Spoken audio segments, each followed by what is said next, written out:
धन्य है हनुमान जी। इसीलिए वीर बजरंग बली, अरे जितने भी महापुरुषों के जीवन में घटना घटी है, कहीं ना कहीं सत्संग का प्रभाव है? संतों के संग का प्रभाव है। देखो, सत्संग में आने से दृष्टि प्राप्त होती है। दृष्टि कौन सी? विवेक की। और दृष्टि विवेक की, विवेक जागृत हो जाए, दृष्टि बदल जाए तो संत कहते हैं सृष्टि भी बदल जाती है। बोलो जय सिया राम। लेकिन आजकल तो बड़ा उल्टा जमाना है। आजकल कथा भी फोटो तक सीमित हो गई। आजकल आदमी कथा में कमाता है, फोटो खींचने ज्यादा आता है। और कथा में श्रोता भी अनेक प्रकार के आते हैं। हनुमान जी बचावे।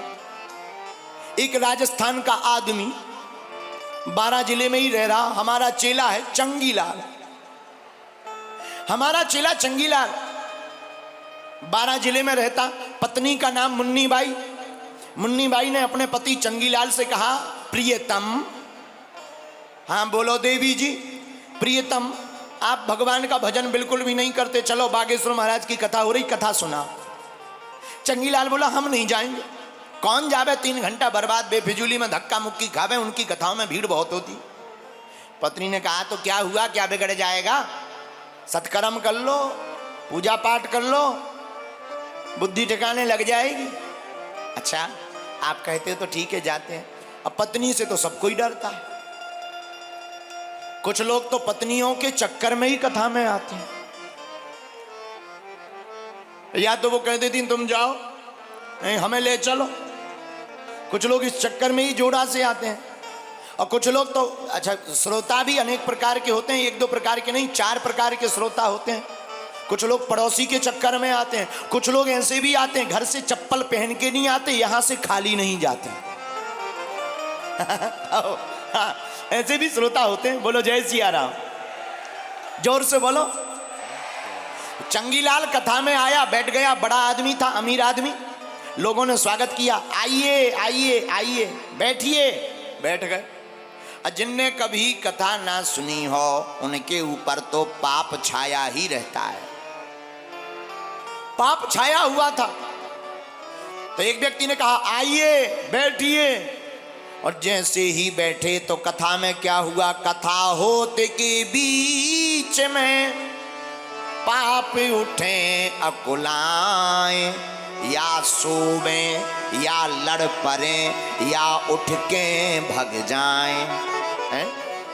कथा के बीच में पाप अकुलाते हैं। और पाप अकुलाते हैं तो या तो देखना तुम बहुत गहरी नींद आएगी। ऐसी नींद आती है कि बिस्तर मिल जाए तो 6 महीना नहीं उठेंगे। हाँ होते ही है। और कई लोग आते ही इसीलिए। एक सज्जन हमारा चेला था हरियाणा का, भारी मोटा, 350 केजी का। इतना तो नहीं पर था मोटा। एक हमारा चेला था बहुत मोटा, उसने हमारी कथा करवाई। गुरुजी कथा कर दीजिए। हमने कहा चलो। हम कथा करने गए। 1 दिन हो गया, 2 दिन हो गया, सामने बैठे हो, हम आरती करते ही मंगलाचरण करें वो सो जाए। हमारा दिमाग खराब। हमने 1 दिन देखा, 2 दिन, तीसरे दिन हमसे नहीं रहा गया। हमने कहा चेला जी। बोले जी गुरुजी। हमें इधर आइए। जी गुरुजी। हम कहा एक बात बताओ, तुम कथा में सो क्यों जाते हो? शर्म नहीं आती तुम्हें अपने मन से? हम कथा सुनाते हैं तुम सो जाते हो। वो बोला गुरुजी एक बात बताओ, आपकी कथा कितने दिन की है? हमने कहा 7 दिन की है। 3 दिन निकल गए, 4 और बची।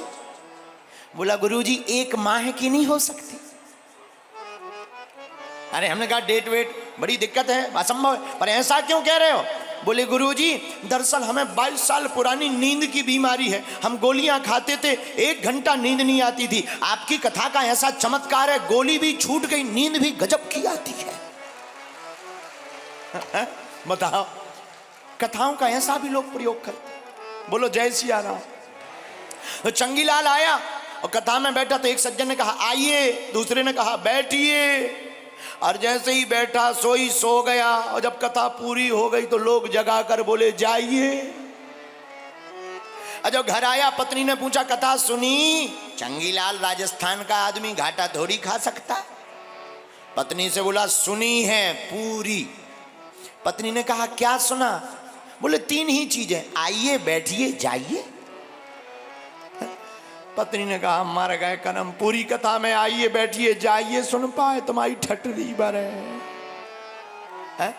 पत्नी धीरे से बोली कोई बात नहीं, कम से कम गए तो ठीक। एक काम करो, ये जो आपने सुना है कथा में इसका जाप करो, जाप मंत्र है ये, इसका जाप करोगे कल्याण हो जाएगा। अब फिर क्या, चंगीलाल दिन भर गाने लगा, आइए बैठिए जाइए, आइए बैठिए जाइए, आइए बैठिए जाइए, आइए बैठिए जाइए।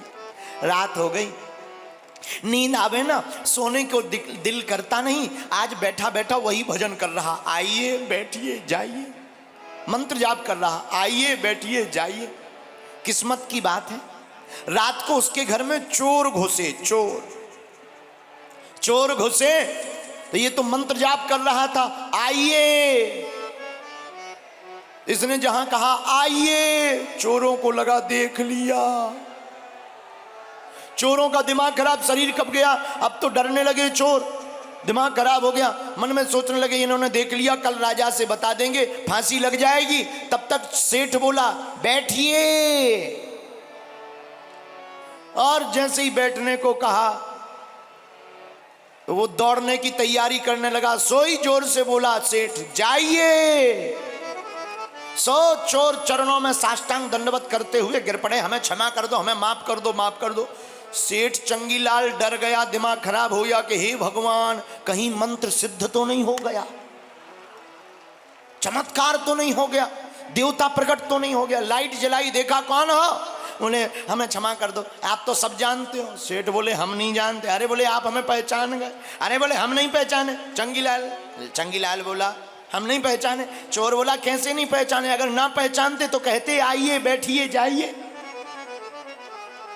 सेठ बोला सच सच बताओ कौन हो। उसने परिचय दिया, हम चोर हैं, चोरी के इरादे से आए थे, आपने देख लिया, अब हम लौटकर कभी चोरी नहीं करेंगे। चोर तो चले गए। चंगीलाल बड़ा खुश, पत्नी को बताया, बड़ा चमत्कार है मंत्र जाप का, चोरी बच गई। पत्नी ने बड़ी प्यार से बड़ी ऊंची बात बोली, बोली पति देव स्वामी प्राण प्रिय, देखा तुमने, एक झूठी बात पकड़ लेने से कथा में जो सार की नहीं है उसको भी तुमने पकड़ लिया, फिर तो उसको पकड़ने से सांसारिक चोर भाग गया। अगर तुम कथा में बैठकर सत्य बात पकड़ लेते तो मन के चोर भी भाग जाते। है? बोलो जय सिया राम, जोर से बोलो, और जोर से बोलो। इसीलिए राजस्थान के लोगों हमारी एक ही प्रार्थना है, बोलो क्या, भगवान की कथा में समय निकाला करो, सुबह शाम थोड़ा सत्संग किया करो।